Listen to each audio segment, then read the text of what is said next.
Film diawali dengan diperlihatkan tiga orang yang sedang merencanakan sebuah hal penting dan mereka adalah Michael Edward, Russell, dan adiknya bernama Gabe. Michael harus menjalankan misi yang diperintahkan oleh seorang bos gangster besar. Misinya adalah mereka harus merampok sebuah bank dan misi tersebut harus selesai dalam 3 menit. Akhirnya Michael pun merekrut 2 orang polisi untuk memperlancar misi mereka. Kedua polisi tersebut bernama Franco dan juga Marcus. Scene pun berpindah pada hari di mana perampokan itu terjadi. 3 orang kriminal dan 2 orang polisi itu pun langsung menuju ke sebuah bank. Russell bertugas membawa mobil dan memantau pergerakan polisi yang dalam waktu 3 menit bisa datang kapan saja. Sedangkan 4 orang lainnya langsung melakukan penyergapan dan mengancam kepala bank untuk membuka sebuah kotak deposito. Franco, guy on your left. Responder ETAs. Dan tidak perlu waktu yang lama mereka pun akhirnya mendapatkan sebuah kotak yang menjadi target utama. Namun di saat itu juga Gabe memasukkan uang yang ada di sana. Namun itu bukanlah bagian dari rencana mereka dan tak lama kemudian Russell pun mengatakan bahwa dalam waktu 2,5 menit lagi polisi akan segera masuk ke dalam bank. We're getting close, Mike. 2.5 minutes. Sebelum meninggalkan TKP, Michael pun meletakkan 2 granat yang diaktifkan di pintu bank tersebut untuk diledakkan. Mereka pun langsung keluar dan melarikan diri menggunakan mobil yang berbeda. Namun di tengah perjalanan hal di luar dugaan pun terjadi, di mana di dalam tas tersebut mengeluarkan asap berwarna merah. Hal itu pun menyebabkan mobilnya tak terkendali dan berhenti di tengah keramaian mobil lainnya. I can't see shit. Look fucking light. Mereka semua pun memutuskan untuk mengganti mobil dan kemudian Franco membuat keributan dengan menembak sembarang untuk mengusir orang di sana dengan cara menembaki kaca-kaca mobil. Mereka pun mencuri sebuah mobil dan meledakkan mobil sebelumnya untuk menghilangkan jejak.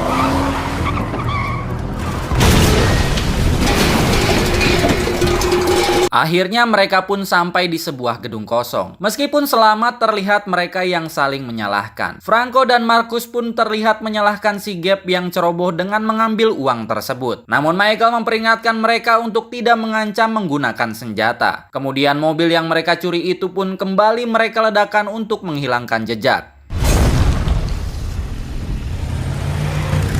Kemudian scene pun berpindah pada sebuah tempat. Terlihat Michael yang menyerahkan kotak curian tersebut kepada mafia yang dipimpin oleh seorang perempuan bernama Irina. Di sisi lain diperlihatkan seorang sersan detektif bernama Jeffrey Allen. Ia menerima laporan bahwa ada pencurian di sebuah bank. Ia bertugas untuk melakukan investigasi. Lalu kemudian dia datang ke TKP dan terungkap bahwa barang yang dicuri adalah kotak deposit milik orang kaya Rusia. Dan dia pun mendapat informasi bahwa beberapa pencuri tersebut menggunakan bahasa Spanyol. Kemudian scene berpindah pada seorang polisi bernama Chris. Ia baru saja bertugas di kantor dan menjadi rekan si Marcus. Dan terlihat Marcus yang tidak menyukai Chris. Maybe he get you come work on time. Are you serious? That's all I got. Hey, so can we talk about this? Hell no. Di sisi lain, Michael yang telah menyelesaikan misinya berhak untuk bertemu dengan anak dan istrinya yang bernama Elena. Irina merupakan kakak iparnya Michael. Dan alasan mau bekerja sama dan mau menjalankan misi dari Irina adalah karena Irina mengancam akan memisahkan anak dan istrinya dari Michael. Michael pun menanyakan tentang janjinya untuk mengembalikan anak dan istrinya. Irina pun mengatakan bahwa ia menginginkan Michael dan rekan-rekannya menjalankan satu misi lagi. Ketika mereka berdua sedang berbincang, keluarlah istrinya dari sebuah ruangan. Michael. Elena pun menyapa Michael dan dalam ruangan tersebut terdapat FBI. Kemudian suami Irina pun menelponnya menggunakan telepon satelit. Diketahui suami Irina sedang berada di dalam penjara. Suaminya meminta Irina memaksa Michael untuk menjalankan misi keduanya. Karena kotak tersebut tak akan berarti apa-apa tanpa sebuah dokumen yang berada di Departemen Keamanan Dalam Negeri sesuai hasil lacakan FBI. Michael pun terdiam seusai bertemu dengan istri dan anaknya. Ia pun langsung menghubungi semua rekannya untuk berkumpul kembali. Terlihat Russell yang akan menemui Michael, namun tiba-tiba saja Russell disekap oleh seorang mafia Rusia dan dibuatnya sekarat. Di tempat lain, semua tim telah berkumpul dan menunggu kedatangan Russell yang tak kunjung datang. Namun tiba-tiba saja mereka dikejutkan dengan kedatangan mobil Russell. Mereka pun terkejut karena melihat Russell di dalam mobilnya yang sudah sekarat.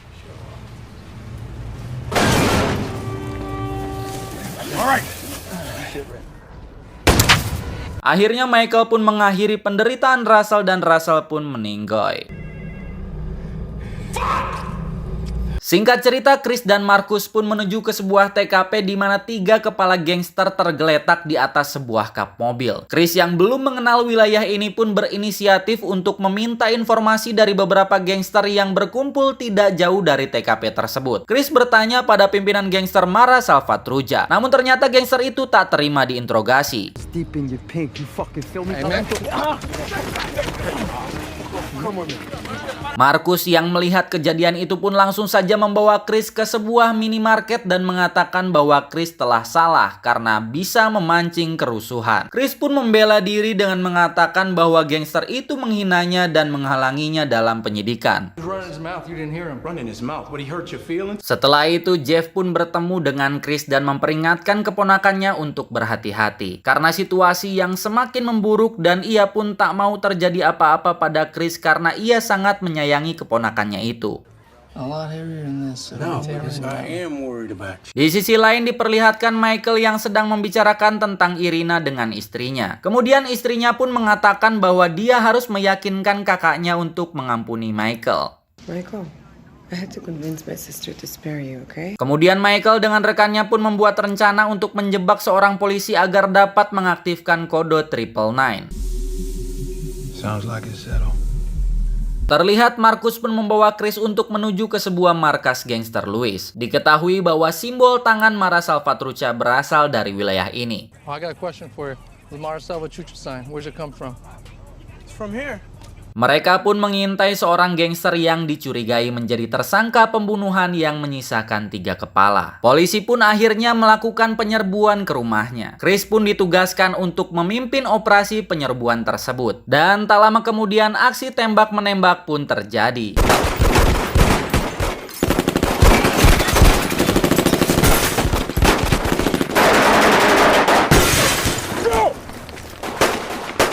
Gangster itu pun berhasil melarikan diri dari rumahnya. Marcus dan Chris pun kembali mengejarnya, namun gangster lainnya muncul dan aksi tembak-menembak pun terjadi lagi.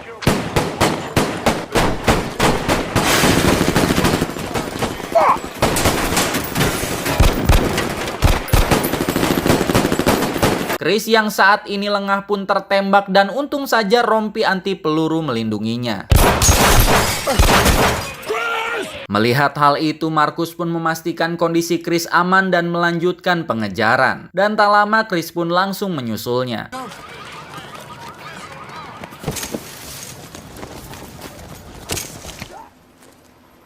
Terlihat Marcus dan gangster yang sedang berebut senjata. Kemudian Chris pun datang dan menembak kepala si gangster hingga tumbang.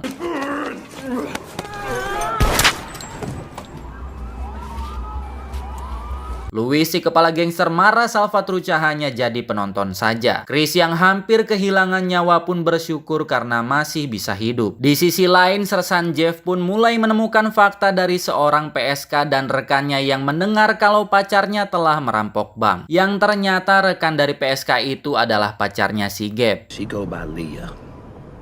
Some old working junkie bitch. Scene pun berpindah dan terlihat Michael yang akan menemui Irina dan akan menjalankan tugasnya. Namun dia meminta info mengenai keberadaan Elena dan anaknya, yang ternyata mereka sudah berada di Tel Aviv, Israel. Our family home 3 hours south of Tel Aviv. Di samping itu, Michael hanya mempunyai waktu 24 jam untuk menyelesaikan misinya kali ini. Di tempat lain pun terlihat Gabe yang datang menemui Marcus di sebuah klub malam. Marcus yang tidak ingin identitasnya terbongkar, ia pun langsung saja menyeret Gabe keluar dan mengusirnya. What, you think this is gonna make you live? Shut up! Shut up! Shut the fuck up! God! Fucking kill! Chris yang melihat kejanggalan itu pun bertanya kepada Marcus. Namun Marcus hanya menjawab bahwa orang itu adalah mantan informannya. What's that all about, man? Some piece of shit sauce I used to use. Sementara itu, Jeff pun sedang mencari informasi mengenai Gabe yang ternyata Gabe merupakan seorang polisi yang dipecat karena sebuah kasus penembakan. Kemudian pada malam harinya, Gabe pun mendatangi rumah Chris dan rekan Jeff pun melaporkan hal itu kepada Jeff. Atas informasi itu, Jeff pun meminta semua polisi untuk bergerak ke sana. Get every available unit to that address. Dan untungnya Chris baik-baik saja, sedangkan si Gabe berhasil kabur. Kemudian Franco pun mendapat informasi tentang kecerobohan Gabe karena pacarnya yang buka mulut kepada polisi. Michael pun memberi Gabe ancaman agar dirinya pergi dan jangan pernah muncul lagi. I'm through with you, understand? I'm gone. I promise, Mike.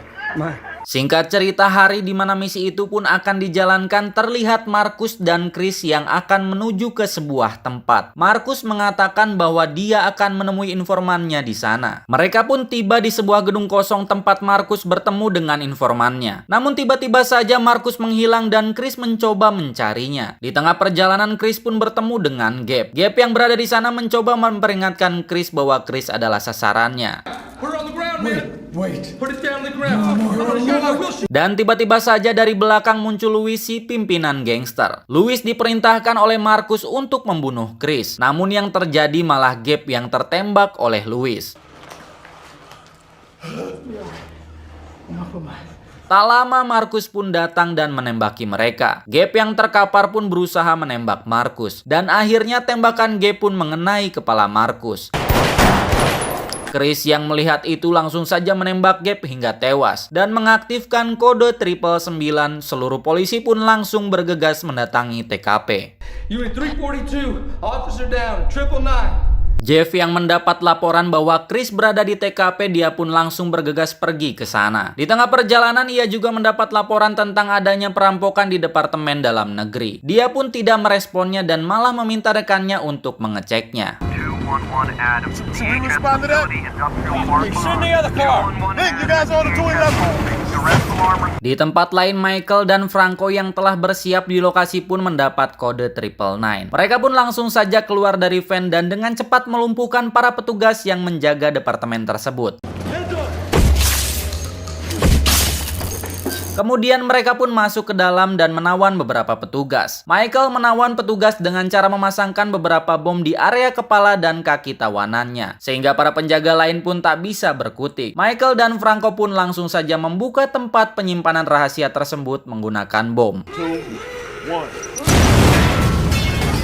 Setelah berhasil membukanya, mereka dengan cepat mencari dokumen yang Irina inginkan. Tak butuh waktu lama, mereka pun dengan cepat mendapatkannya dan langsung saja kabur meninggalkan tempat itu. Namun ketika keluar, para polisi pun telah tiba dan menembaki mereka berdua. Michael dan Franco pun sama-sama mendapatkan luka tembak. Namun beruntungnya mereka berdua masih bisa kabur dan dengan cepat bersembunyi. Singkat cerita, setelah menyelesaikan misinya, Michael pun kembali menemui Irina untuk menyerahkan dokumen tersebut. Namun tidak sesuai janjinya, Irina datang tanpa membawa anak dan istri Michael. Irina pun menyuruh anak buahnya untuk menghajar Michael.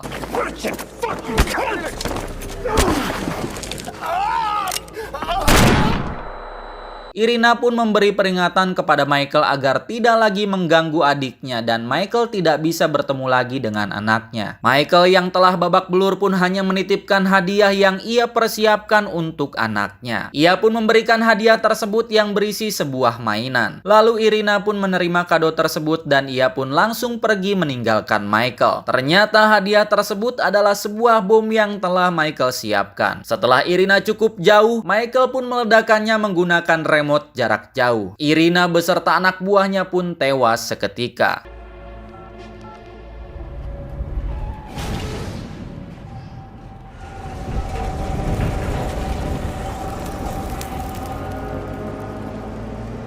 Kemudian Michael pun bertemu dengan Franco untuk membagi hasil bayaran misinya. Namun tiba-tiba Franco malah menembak Michael.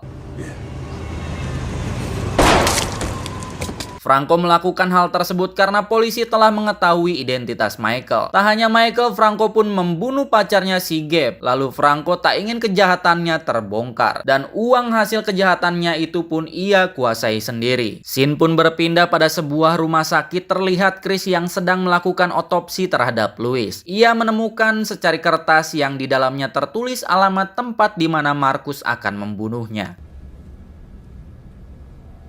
Chris meninggalkan Louis dan pergi memantau kondisi Marcus yang juga sedang berada di rumah sakit. Kemudian terlihat Marcus yang masih tidak sadarkan diri. Tak lama kemudian datanglah Franco yang juga akan melihat Marcus. Melihat kehadiran Chris, Franco pun meminta Chris untuk mengikutinya. Ketika mereka berdua tengah berada di dalam lift, tiba-tiba saja Jeff menelponnya dan mengatakan bahwa dalang di balik semua kekecauan ini adalah Franco. Detective Franco Rodriguez. Mendengar hal itu, Chris pun terdiam. Ia pun langsung berpura-pura menyampingkan bajunya agar Franco dapat melihat bahwa dia pun memegang pistol. Franco pun pergi lebih dulu memasuki mobilnya yang terparkir agak jauh dari mobil Chris. Saat Franco memasuki mobilnya, tiba-tiba